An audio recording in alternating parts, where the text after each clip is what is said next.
Tomorrow is the big decision day for the Federal Reserve. A lot of people expecting only a quarter rate cut, if that. But Jim Cramer thinks that that is not good enough. At least half a point must be made. Welcome, Jim Cramer. Farnoosh, how are you? This is dire, right? You think half a point? Yeah, I mean, here we go again. A lot of people come on TV. A lot of people say, look, we only need a quarter point. I don't know where they're getting that.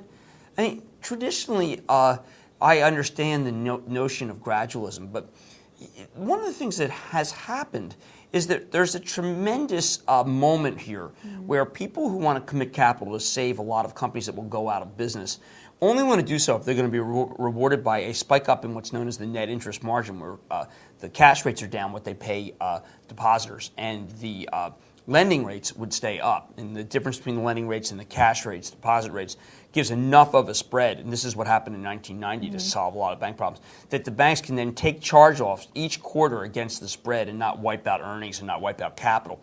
I don't get why people think that this is a process that can take its time. It's of the essence, particularly when we know that bank examiners are going to come in at the end of the year. Now, the bank examiners are somewhat confused now because of the Federal Reserve, the federal government's plan for foreclosure forgiveness. It'd be very difficult to try to figure out what's a non-performer and what's a performer. But you need both. You need lower rates and you need foreclosure forgiveness.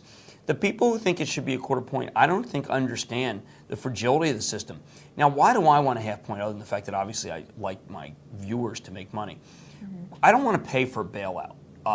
The longer the Fed dithers, the more likely the bailout will be gigantic. Right now, everybody says, "Ooh, is the Fed bailing? Is Treasury bailing out foreclosure companies?" Actually, no, they're not.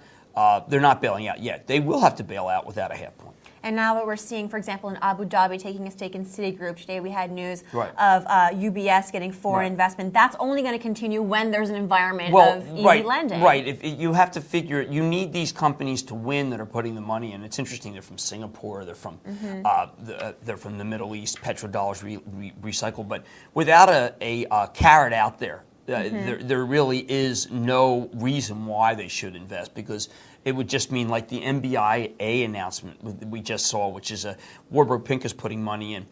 Unless they can get a reward from the Fed, and in this case MBI, the reward would be that the foreclosures would eventually stop. It's very difficult to think why you would want to be an outsider coming into our market. All right, half point cut tomorrow. The rate decision coming down at 2:15 Eastern Time. Thanks a lot, Jim Cramer. You're watching TheStreet.com TV. Stay tuned.